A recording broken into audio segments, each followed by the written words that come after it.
Win big in 2024 with Team Sync from RotoBaller. Import your fantasy teams and sync your leagues. Get customized tools and tailored advice for your specific rosters and scoring settings, including live recommendations from the Live Draft Assistant, Free Agent Finder, and Lineup Optimizer. Sync an unlimited amount of NFL, MLB, NBA, and NHL fantasy teams from all of the major fantasy platforms. Get a discount for any premium pass using my promo code KNUCKLER. Just visit rotoballer.com/radio and start rotoballing like a boss. This podcast is also brought to you by Parlay Play Fantasy Sports. Use my referral code RotoBrady. Get that sweet, sweet deposit bonus. They got free contests, paid contests coming to a state near you. They're giving out boosts and slashing lines and bonuses all day long. Check that out. It's a unique player prop DFS platform. And what is up, everybody? This is Brady Grove bringing you episode 148 of RotoBaller's official MMA podcast. Tap that. We got UFC Vegas 96 this weekend. Break out the red panties. So other MMA action, the Contender Series is in full swing. PFLs this week, Road to UFC semifinals, LFA 190, KSW 97. For my picks on all of that kind of stuff and more, follow me on Twitter at RotoBrady. Follow the podcast at Tap That MMA Podcast. Like, subscribe, share, leave favorable comments at Tap That MMA Podcast on YouTube, Facebook, and Spotify. Check out some of my more recent interlude episodes from people from the world of professional football. Should be getting some more fighters and MMA personalities on here soon. So check out those. Look out for my MMA DFS value picks article coming out on Fridays now. Come out to the RotoBaller MMA Discord on Saturday. Come out during the card. We got the start time is 7 p.m. currently Eastern time on Saturday. I'll be in there steadily throughout the whole day. Come out. Let's talk about DFS and sports betting strategy for UFC Vegas 96. And this could probably be a quicker episode, honestly, because I just did Wager Wars with some great folks from the MMA community. I was on that podcast tonight. We went through and made a pick for each fight. So I'm a little bit fresher on these, after having just discussed them for an hour and a half. Last week was UFC 305. Dear God. I was right on the Jesus Aguilar pick. Tom Nolan was really disappointing against Alex Reyes. Jack Jenkins gets the finish against Herbert Burns. Wrong on Luana Santos. Very wrong. And very wrong on Casey O'Neill. Josh Kulabau.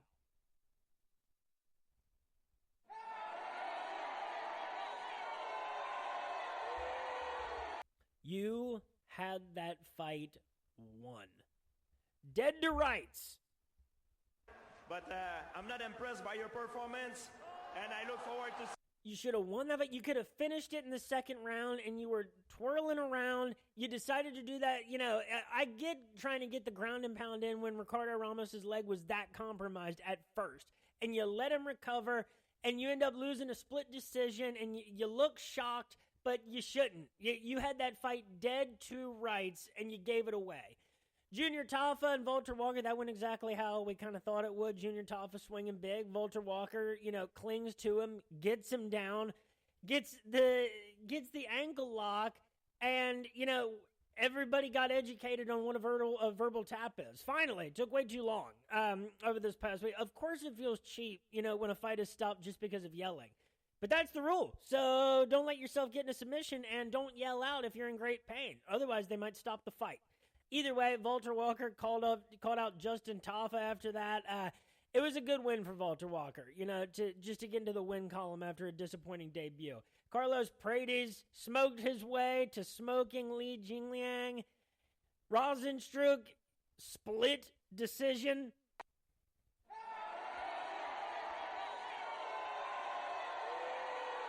$30-27, Tai Tuivasa just might be the worst scorecard we've ever seen.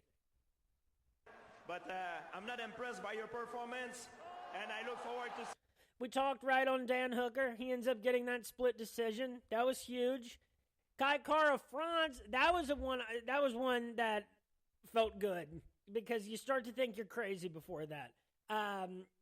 People love Usyk. I love Usyk. That has nothing to do with it. But Kai Kara-France was being way too heavily slept on, and Usyk was probably just a little too soon after that title fight with Pantoja.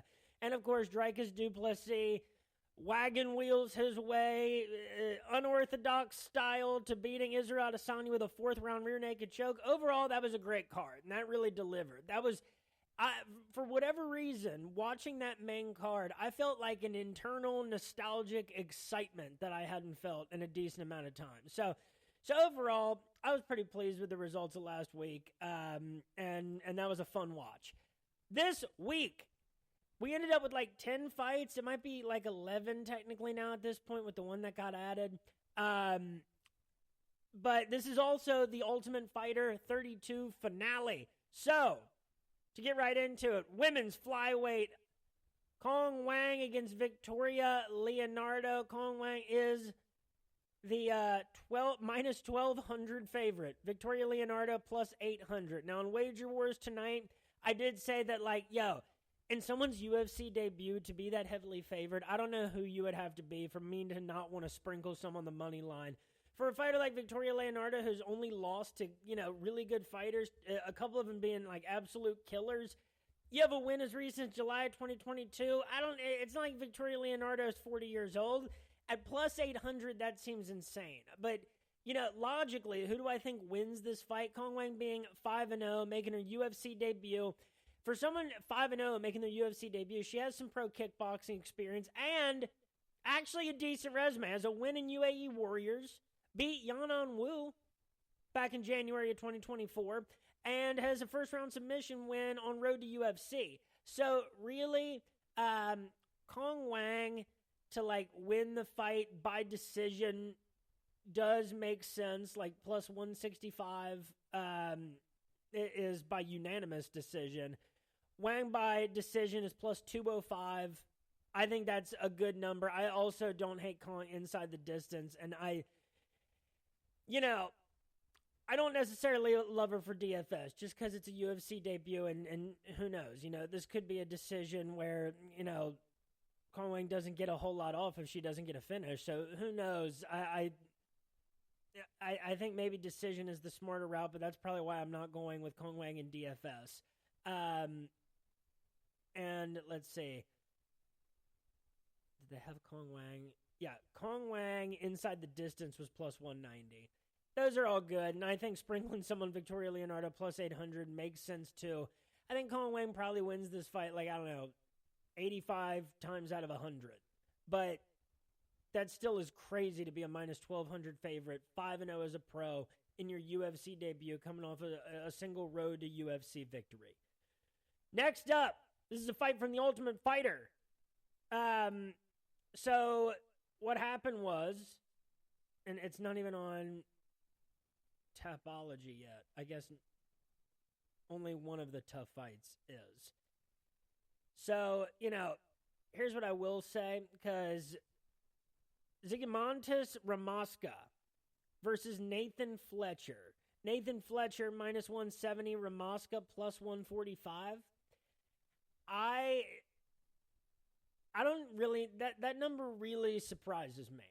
For Ramaska, the guy that should have made it, was supposed to be, in that semifinal matchup against,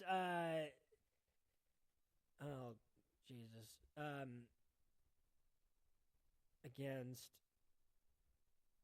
Myron Santos. There we go. So for the guy that was supposed to be fighting Myron Santos, and, Ramaska, a guy that was looked at definitely as one of the, top featherweights there throughout the course of the whole show. I love, what he does on the feet. I am just shocked that Ramaska is actually the underdog to this level. And now Nathan Fletcher, 8-1 as a pro, only 26 years old, 6 wins by submission, cut his teeth in Cage Warriors. You love to see it. He's, he's had a great record for sure. And as far as his age, definitely still, even if he doesn't win this fight, and if he doesn't end up in the UFC, then, this guy's still got time. And Ramazka, 27 years old, fights against some opponents with a greater, level of experience. Honestly, just from the eye test of what we saw in the Ultimate Fighter, usually I would go with the Cage Warriors guy, but I do think that Ramazka is going to be a little bit too much standing up for Nathan Fletcher. I think if it goes to the ground, Nathan Fletcher by submission isn't a terrible option, and there's not a prop up for that yet because it's been put up more recently. But I don't know. I think this is about a 50-50 fight, and I think that's the way I'm most comfortable for two guys just coming off the Ultimate Fighter. Ramazka is just a little bit more like experienced. I think he has a better fight IQ just because Nathan Fletcher is, younger. Again, Fletcher, if it hits the ground, that's his universe. That could go very well. Ramazka, though, I think in a 50-50 matchup plus 145, I think that's an absolute bargain. Hit it. Ow! Next up, we got a women's bantamweight matchup between Jacqueline Cavalcante and Josiah Nunes. This was a pick that I was a little bit more emphatic about on Wager Wars tonight. So, Nunes, she was on a good 3-fight winning streak in the UFC. The last win is actually over a year ago, January of 2023, against Zara Fairn, who got outstruck 117-102, but she still won the unanimous decision, landed 98 strikes and 2 knockdowns against Ramona Pascual. She is coming off of this year a unanimous decision loss to Chelsea Chandler, where Chelsea Chandler was able to bully her. And in hindsight, that loss looks a lot worse. Because Jacqueline Cavalcante, in her UFC debut, September of 2023, won by unanimous decision, outstruck Zara Fairn 126-39. I think that there's a big size advantage for Cavalcante, 6-1 as a pro. She is minus 214 to win it. Now, this fight goes the distance, minus 220. Like it. Cavalcante by decision, minus 120, all day, hit it. Ow! For the things that I could like about Josiah Nunes, I like those things more in terms of just fight results for Jacqueline Cavalcante. I think that, I think Josiah Nunes might even land, upwards of 50, 70, 80 strikes. But I think Cavalcante is just going to be able to outstrike her. And I don't think that she'll have to take Josiah down like Ramona Pascual did and like Chelsea Chandler did. I think Cavalcante just can control the fight standing up, land more strikes over the course of 3 rounds, and win this decision. I think that Cavalcante wins this fight like 75 times out of 100. Next up, we got a lightweight matchup between Vyacheslav Borshev and James Iontop. Iontop is the underdog here. Plus 181. I've seen that at plus 190 some places. Borshev, the minus 211 favorite. I do not like how favored Borshev is. The money line seems crazy. Even though he did have that draw back in November 2023 with Nazim Saidakov, he landed 143 strikes in that one, but he did get knocked down. He got knocked down by Chase Hooper last fight. Has a win against Mahashate, where he had 3 knockdowns in that fight en route to a second-round knockout May of 2023. This is a guy that's had to fight, tough fighters. Mike Davis, Mark Daikish, Saidakov, and Chase Hooper. So, only 1 win since January of 2022, but he stayed super active. Iontop won on the Contender Series, knocked down Malik Lewis twice en route to a unanimous decision victory.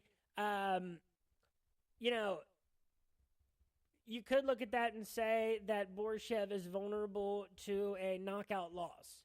You could, but James was not able to put Malik Lewis away with 2 knockdowns on the Contender Series. Then he gets subbed round 1 April of this year against Chris Padilla. Borshev, has yet to be knocked out in the UFC. He got subbed by Chase Hooper. Every other loss has been a decision. Iontop, I think that he will be able to, I think he'll have his moments for sure. But I still think here that the single most likely outcome for this fight. Money line, Yonta, I think like plus 181, plus 190, I think is very reasonable because I do think he wins like 40 to 45 of these out of 100. But Borshev by knockout, that's plus 150. I think that's the real value of this fight. But honestly, with this being, let's see. No, I'm thinking that. I don't know. With the circumstance with Borshev, it doesn't give me a great deal of confidence in either dude necessarily.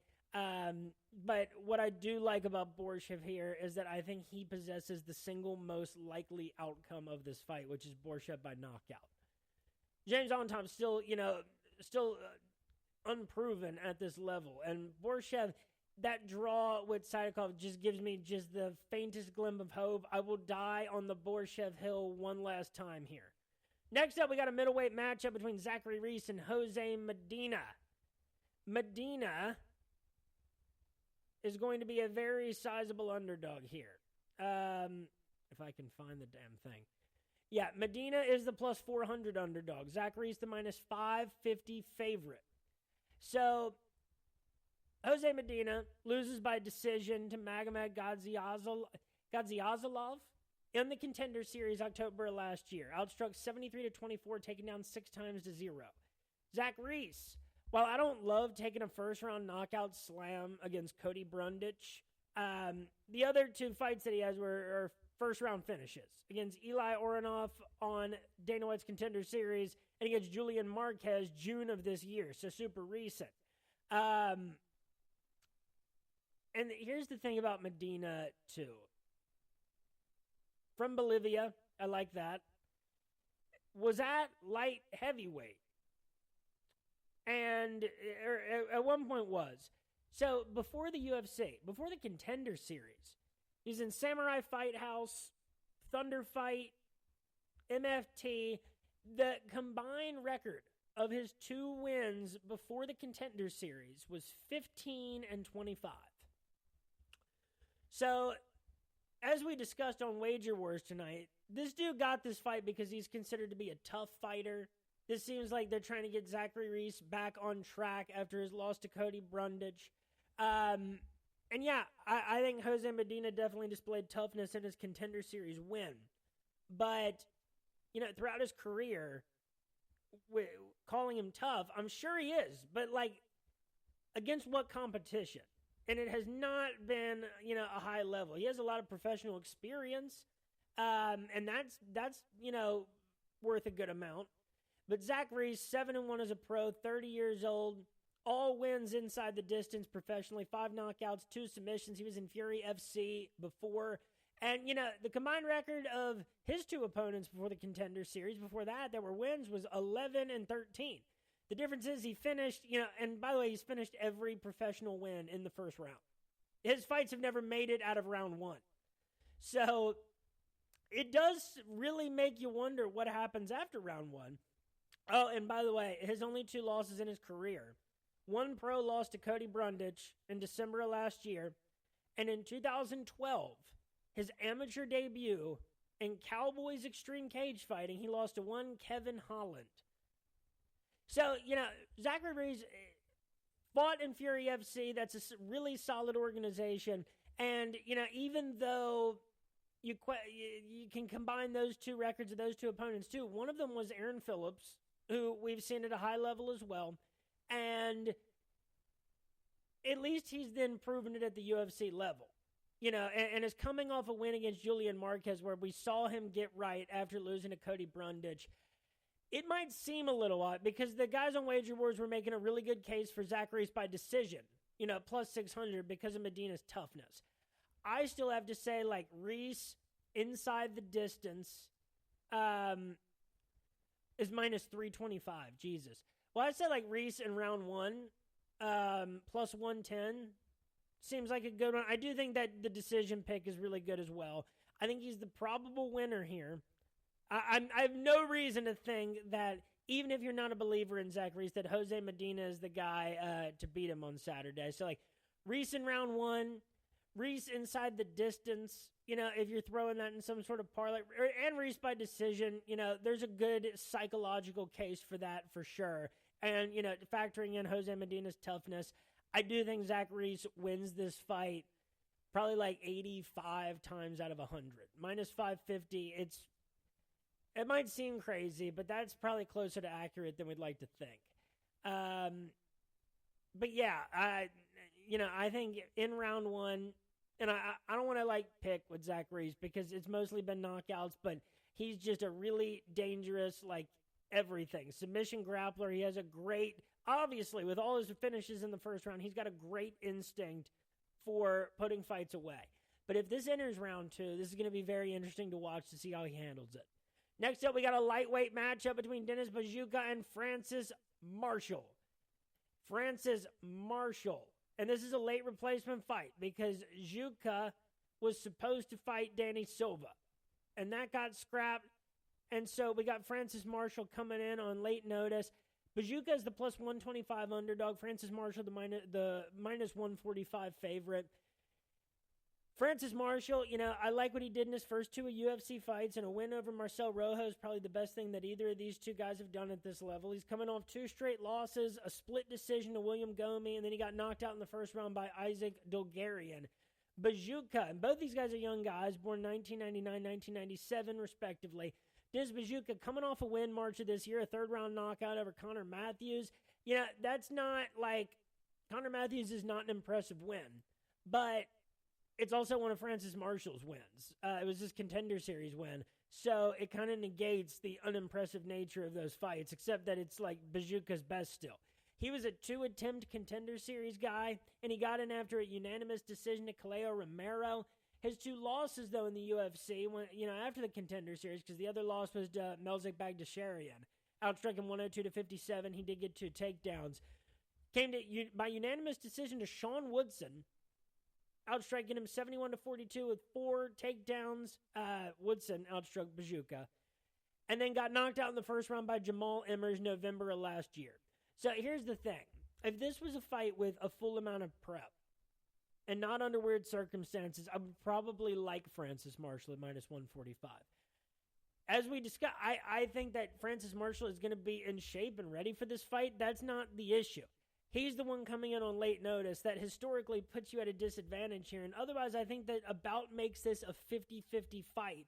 If I'm not clouding my judgment too much, with Francis Marshall probably having the better win, they've both lost to good fighters.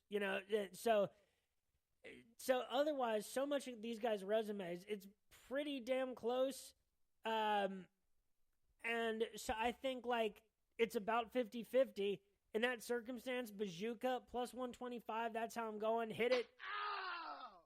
I don't really like a prop for this one. And honestly, DFS-wise, so far, I like Cavalcanti.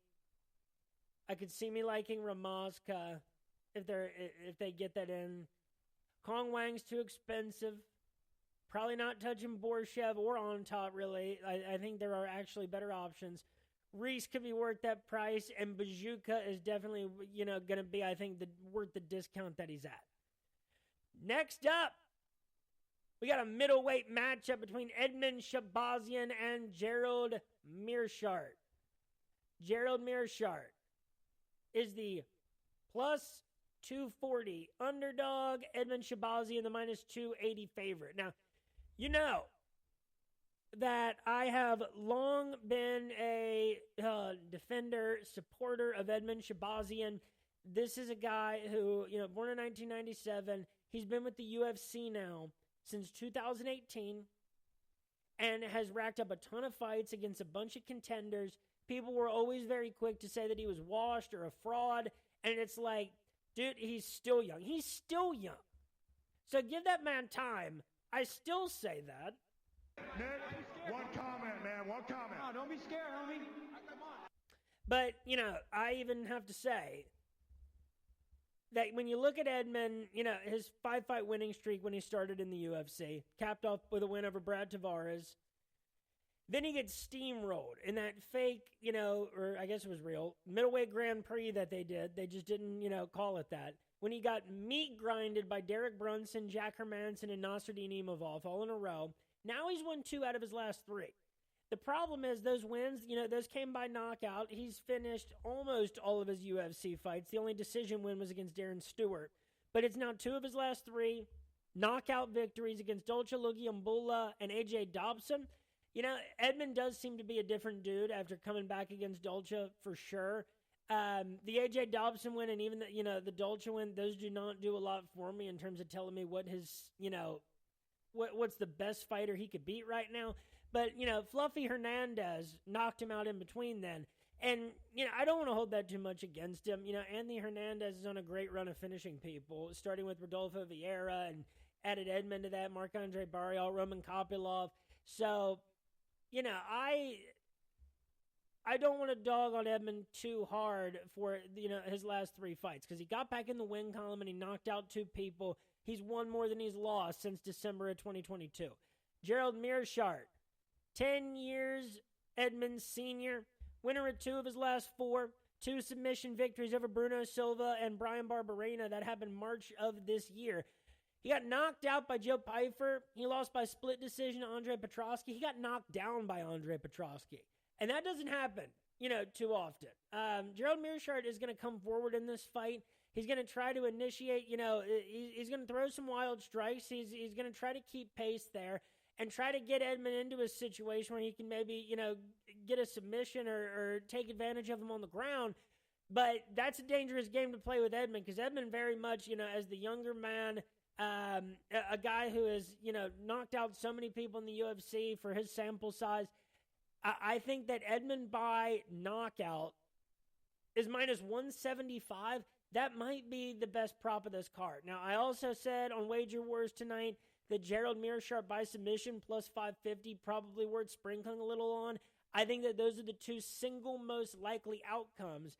But as they pointed out on Wager Wars tonight, if Edmund Shabazian, knocks Gerald down, does more damage to him, is able to, defend any takedown attempts because Gerald Meerschaert, while being a good grappler, is not a great wrestler, then Edmund by decision could make sense too, plus 600.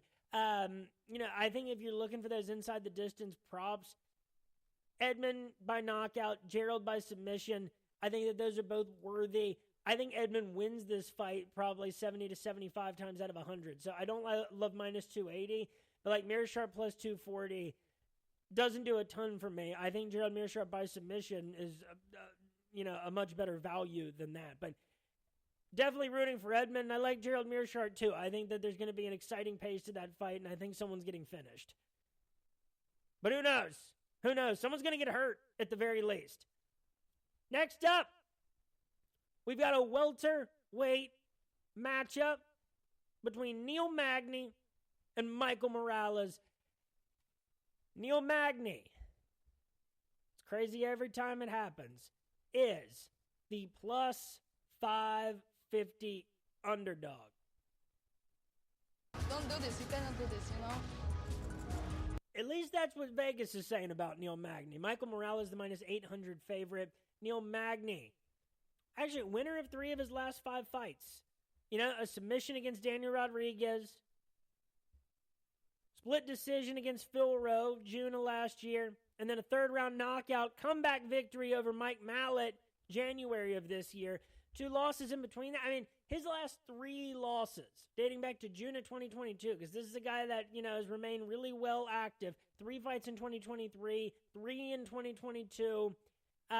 His last 3 losses are Ian Gary, Gilbert Burns, and Shavkat Rakhmonov. So Neil Magny only fights good fighters. And now they're using him to test out prospects, which is even that's dangerous because, fighting people on the way up looking to make their name off of you, that motivates a lot of people. I'm sure it motivates Neil Magny. The Haitian sensation has been around since February of 2003 in the UFC. 2013, excuse me. Fought so many best of the best. Neil Magny, his activity level is something to be admired here in this sport. Michael Morales, born in 1999. He is 12 years younger than Neil Magny. Undefeated in the UFC. Undefeated as a pro, 16-0. 5 wins in the UFC, 3 by unanimous decision, 2 by knockout. What I do like here, he has a knockout in the first round, he has a knockout in the third round. That came against Trevin Giles and Adam Fugit. Coming off of wins against Max Griffin and Jake Matthews, prepares you for a more veteran presence that you're facing. You like to see that. I don't think you'll need to take Neil Magny down in this fight. He didn't need to, maybe once or twice. I could see that maybe happening, but why? I don't think you need to. He landed 156 combined strikes against Max Griffin and Jake Matthews in those 2 unanimous decisions. I think he's due for a finish. Neil Magny has taken more damage. He's slowing a little bit. I think slowly but surely, as you would expect, he's facing a dude 12 years younger. Fighting so many killers over the course of your career does a number on you. And Mike Mallet, might not have been up to the test, but he was very close to being. That fight goes on just a little bit longer. Mike Mallet wins that fight. So Michael Morales is a different, that's a step up from Mike Mallet. I think that Michael Morales probably lands, 70 to 85 strikes in this fight. I think he probably, knocks Neil Magny down once or twice. And I think that he's due for a finish here. And I think being able to put this away in the third round and staying consistent in your attacking and your aggression is going to be a big deal against Neil Magny, and not letting up. It's not a one-round wonder kind of thing. So Michael Morales by knockout plus 195. Hit it. Minus 800 is pretty crazy, though. I could never, again, on Wager Wars, we said it, that we can never blame anybody for wanting to sprinkle a little bit on Neil Magny plus 550. Because I think he wins this fight, 30 to 35 times out of 100? I think that's very reasonable. So if you're going Magny plus 550, that's fun. That could be fun to root for, at least for a little bit. And as you proved last time out, you got to watch to the very end to know exactly how that ended up. But, DFS-wise, Michael Morales, he is going to be expensive. I think that is a situation this week where his price is very, very worth it at the top of the chain. Next up, we've got one of the Tough 32 finale fights, the featherweight finale between Kyan Offley and Myron Santos. Myron Santos is the minus 193 favorite, Offley the plus 168 underdog. Now, Myron Santos, 13-1 as a pro, 24 years old, 7 wins by knockout, 6 by decision. Fought in LFA, has done some pro grappling. He lost to Dan Argueta February of 2022, and by the way, he was 22 years old at the time. Showtime fights, Shudo, Brazil, stuff I like to see from a dude, and a lot of knockouts over the course of his career, and I like that he has that, and I like that he's won 6 fights by decision. That's that's a versatile skill set you like to see in terms of the outcomes he's capable of. And really, Myron Santos, you can always tell in The Ultimate Fighter, they kind of telegraph it throughout the season, but this is a guy that they like because he's young, and they were kind of steering and pointing to the fact that Myron was probably considered to be the best featherweight there, or at least the guy with the highest ceiling. And so it was not a big surprise that he ends up making the final. They do that anyway, right, because they know the outcome, so they kind of steer you to like the guys that are going to end up being there at the end. Would it have been him in the finals had he faced Ramoska? I don't know, because that would have been a great fight. Him fighting Guillermo was not the same. But now, for his opponent, Kyan Offley, out of Australia. Wait. I thought he was fighting out of Melbourne. Born in Australia. He is representing Turkey, though. So, shout out Ilyas Mamadaliev, frequent guest on this show. And he's fighting this Saturday, August 24th, 2024, for the Ohio Combat League title. Best of luck to my friend Ilyas Mamadaliev. Awfully, nicknamed Genghis, 31 years old, 2 wins by knockout, 5 by submission, 4 by decision. His only 2 career losses are by decision, and hasn't lost since June of 2016. This guy's been in Brave CF, Hex Fight Series, UAE Warriors, Eternal MMA, Bushido. So he's been around a lot of really good organizations, for sure. And yet still, I look at his career and I still see more impressive names that are a part of Myron Santos's. What Myron Santos has accomplished in a short pro career, for the fact that he's 24 and still growing into his physical peak. Every day that guy's got to be getting better. So I'm not surprised to see Santos minus 193. They don't have props out for this one yet. I would probably say Myron by decision makes the most sense. I do think that he is the guy that optically the whole season of The Ultimate Fighter looked the best. He looked like the best featherweight there, or on a short list for it. And awfully, I really thought was going to lose, and I don't have the, to the South African dude. I thought he was going to lose, in the semifinals, but he pulled off the early submission victory. But Myron Santos, I think, has a much higher upward trajectory, and I think that already that's enough to beat Awfully on Saturday. Santos by decision, I think, makes the most sense. Santos by knockout, probably secondary, but Awfully by decision, that's probably the best one for him. I think Myron wins this fight probably 65, 70 times out of 100.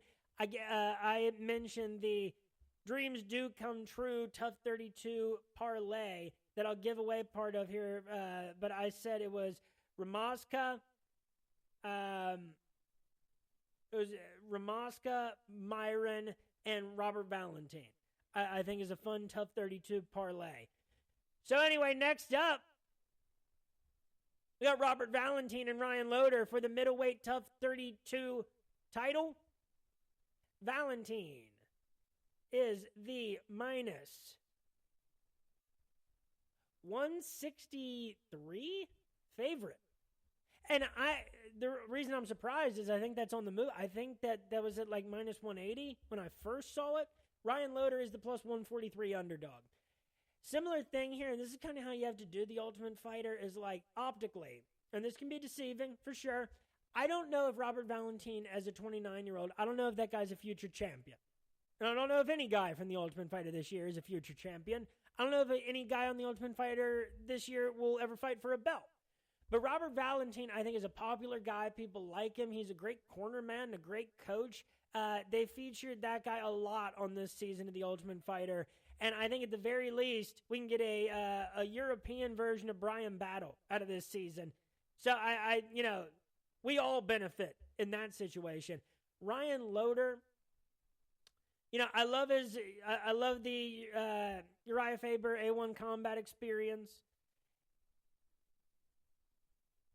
But Ryan Loder at 33 is just a little bit too one-dimensional. I don't think that he's going to be able to sub Robert Valentine. But his best bet is in the wrestling, in the takedowns. And I don't even know if he's going to be able to take Valentine down. If he does, I think Valentine will be able to get up. But I think that, Ryan Loder's best bet in this fight is to pin Valentine up against the cage and try to wear him down, in that way and accumulate a little bit of control time and just try to tenderize him a little bit. I just think in the effort to do that, it's going to put Ryan Loder in too much danger, and Robert Valentine is too dangerous. Ryan Loder! Don't do this. You cannot do this, No, but if you're going Loder by decision, that's plus 400. I think that's clearly the way to go for him. Valentine is one guy from Tough that I am using in DFS this week. He's at a very reasonable price. I think it's 8,400 on DraftKings. Valentine inside the distance is plus 135. I think that is the most reasonable pick for Robert. Robert by decision is plus 250. That's second place. I'm not splitting hairs with Valentin because, like, even though he has more submissions than knockouts, I don't think that necessarily means anything in this fight. I think it's just like, you know, Ryan Loder's going to have to put himself in some danger to avoid the danger.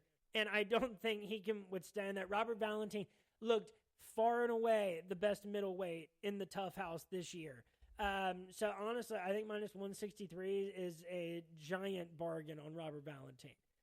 And now, we are to the co-main event of the evening.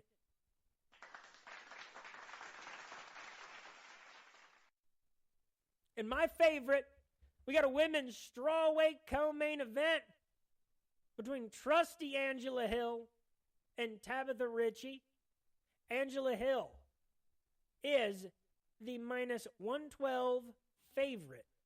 Tabitha Ricci, the minus 108 underdog. So let's start off with Angela Hill. I love Angela Hill. She's been super active since the start of this decade. Fights a ton. Fought in May and got a guillotine over Luana Pinheiro. That's a unicorn in this situation. You know, I don't know if we'll ever see another Angela Hill submission, but she's fought everybody at strawweight over a long period of time. And, you know, has done a lot of winning, for sure. That's why she found herself, you know, a ranked fighter so often. She's now won 4 of her last 5. 3 decisions over Lupe Godinez, Emily Ducote, and Denise Gomez, who she took down 5 times. Always got good striking volume in any of these wins. 85 against Lupe, 182 against Ducote, 76 with 5 takedowns against Denise Gomez, and then the weird submission win against Luana Pinheiro. She did lose in between there by unanimous decision to Mackenzie Dern. Got outstruck 126-66, taken down 3 times and knocked down. So that one kind of came, you know, that one was kind of a surprise. But, you know, you could go through so much of her resume, but she has wins over good fighters. She has losses to great fighters and, you know, at least really, really good fighters. Tabitha Ricci is 10 years younger. Baby Shark, with a record of 5-2 in the UFC. She is the winner of 5 of her last 6. She lost her UFC debut to Manon Furio June of 2021 by second-round knockout. Then she won, you know, over Maria Oliveira. Landed 62 strikes with 5 takedowns. Poliana Viana, 33 strikes with 5 takedowns. She gets a submission over Jessica Penne in March of 2023. 36 strikes and 4 takedowns. Jillian Robertson, unanimous decision June of last year. 100 strikes, 3 takedowns to 76-1. She's coming off of a win May of this year by split decision over Tisha Pennington. She got outstruck 80-54, but she got a takedown, gets a split decision. She came off a split decision loss to Lupe Godinez November of 2023, a fight that a lot of people thought she won. So here's the thing.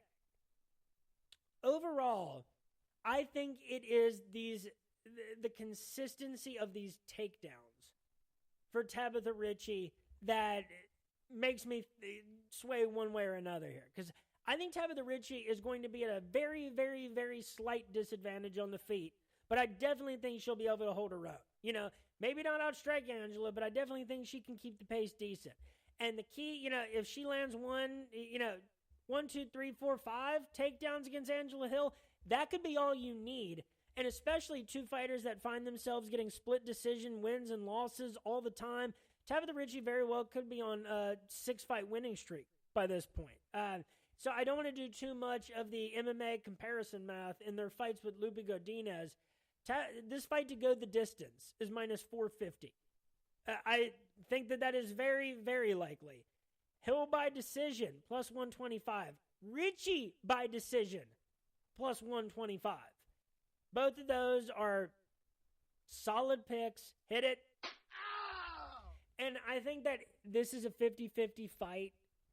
If anything, I go 51-49 for Ricci. Because I think that Angela Hill's takedown defense, you know, for this level of competition is good. But I think Ricci will still be able to get, you know, enough of a well-rounded game in for, you know, at least 2 of the judges to see things her way. So Ricci by decision plus 125, and then Hill by decision plus 125. I think they're both decent picks in DFS. Ricci's a little bit cheaper, so she's who I ended up going with a lot. But also, Ricci by split decision, plus 450. Hill by split decision, plus 450. Think very hard about sprinkling a little bit on those. These are two fighters that find themselves in very close fights all the time. I think if Angela outstrikes Tabitha and Tabitha ends up, getting the better advantage of the control time, it is very, very possible with the judging we have seen over the last year that this could end up being a split decision. And now, finally, on a short card, we are to the main event of the evening. Break out the red panties. We got a middleweight matchup between Jared Cannonier, number 7 in the world according to Tapology at middleweight, and Cal Barallo, 16-1 as a pro, the number 12 middleweight in the world, representing Fighting Nerds, a team on absolute fire right now. Coming off that sweet, sweet Carlos Paredes win, Jared Cannonier is the plus 205 underdog, Barallo the minus 240 favorite. So I will start with Barallo, all right? 16-1 as a pro, flawless at the Contender Series and UFC level. He's done more finishing than you would expect. 3 of those wins, 2 knockouts, 1 submission. Now, his style is just so crazy because the crazy thing that when I took notice of Barallo in that first Contender Series fight, and everybody was looking at Aaron Jeffrey as the guy that was, and former Tab That Cast, Aaron Jeffrey. Everybody was looking at him as the guy that was the prospect to watch of that event. And he just got stuck in the mud against Barallo, which Barallo is really good at doing to people. He can win a fight by decision with 12 strikes and 4 takedowns, like he did against Armen Petrosian. 19 strikes and 1 takedown against Mahmoud Muradov. And then, he can also land 34 strikes and 3 takedowns and submit you in the second round or knock you out in the second round like he did to Paul Craig. He, was able to knock down Abus Magomedov, but still had to take that to a unanimous decision November of last year. So Cal Barallo is just very interesting style where he can beat you at a lot of different paces. Now, the problem is we have never seen Cal Barallo pass the 3rd round. And if you can't slow your opponent's striking volume down, and if they're not getting, stuck in what is almost like a Lyoto Machida kind of like puzzle. Because Cal Barallo is super well-rounded. I'll give him that. And I think that, no outcome, no method of victory for Cal Barallo would necessarily surprise me here. But Jared Cannonier, all right, now 40 years old. Yet, since December of 2022, he's 2-1 with wins by decision over Sean Strickland and Marvin Vettori, where he landed a combined 382 strikes, got 4 takedowns against Marvin Vettori. Hell, going back to August of 2021, 4 wins, in addition to those 2, beat Derek Brunson and Kelvin Gastelum. The only 3 losses he has, it dates back to August of 2020. His last 3 losses in 7 fights, Robert Whittaker by decision, Israel Adesanya by decision, and what were still competitive fights, and then getting knocked out in the 4th round by Nasruddin Imavov June of this year. What a lot of people thought was an early stoppage, I thought it was appropriate. You could argue it was slightly early. Imavov, and Cannonier did not look bad throughout that fight. He looked fine. Imavov is a killer, though, and now he looks like a guy that will contend, for a middleweight belt at some point. He's certainly worked his way into that conversation. For the Killer Gorilla, though, Barallo, where I think this gives plus 205 value is we have not seen Barallo pass round 3. We have not seen him beat a better opponent than, say, Jeffrey, Muradov, Alexajuk, Abus Magomedov, Paul Craig. I am always weary of the hype waves, when everybody starts talking now about how great Fighting Nerds is. The public is swaying some love for Cal Barallo, and it's leading to greater value for Jared Cannonier. Any fighter can lose, no matter, what the situation is, in a close fight against a tough opponent. I don't want to hold on to the sentiment that the Fighting Nerds can do no wrong, at the moment, even though they've had an amazing year, for sure. But Jared Cannonier, the volume of striking that he's able to bring over the course of 4 and 5 rounds, even if you're going Cannonier by decision, which I think is extremely logical, Cannonier by decision is plus 450, definitely worth it. Hit it! If Cannonier can just get round 3 and sway the momentum in his favor, land more strikes than Barallo is used to seeing, throwing his coming forward, forcing the action a little bit more, and doesn't give Barallo, those chances maybe to land those flurries as well. If Cannonier can win round 3, he can win the fight, because then it starts to become more and more his comfort zone. So Cannonier by decision plus 450 and Cannonier straight up plus 205. Hit him! It's like, I think like Cal Barella probably does win like 55 of these out of 100. 55, maybe 60. He's a very difficult style and puzzle of a fighter to figure out. And he's a young dude. He's on his way up. His team, they're hitting on all cylinders right now. But, coming off of wins against Abus Magomedov and Paul Craig, as good as you looked so far, Jared Cannonier has been in an elite class of middleweight for years now. And 40 years old or not, he's got a different level of strength. And he was 39 and 38 when he beat Sean Strickland, who then went on to become the UFC middleweight champion. And then Marvin Vettori. And Nasruddin Imavov,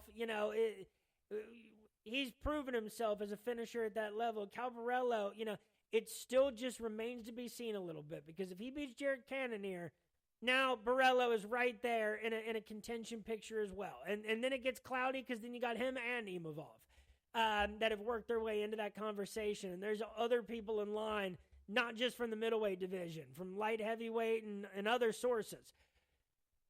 But no, that's an exciting main event. That's a great test for Barello. I think it's a winnable fight for Cannonier.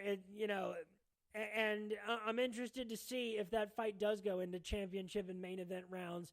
How we see Barello respond and how we see him respond to somebody that's such a big leap up in competition, both in name and in quality of resume. Folks, that is it for episode 148 of RotoBallers' official MMA podcast. Tap that.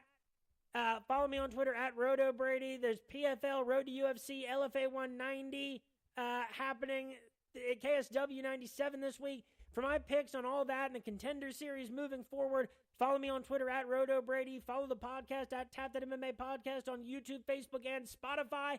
Come out to the RotoBaller MMA Discord on Saturday. Let's talk about UFC Vegas 96.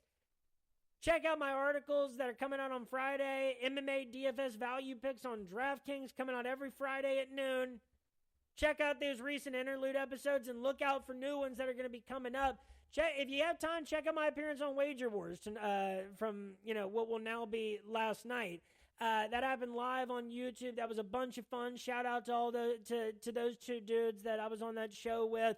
They both do great work, individually, or I guess respectively is the best term. So, folks, have yourselves a great week. Thanks for listening. Enjoy this Apex card. We got a full week of MMA, a bunch of different situations. You don't like the card, at least try to get hyped for the Ultimate Fighter 32 finale, and I know that sometimes hurts people even more. But dreams are coming true on Saturday, so, folks, enjoy watching it. College football starts on Saturday, too. I wish you a great weekend, and peace.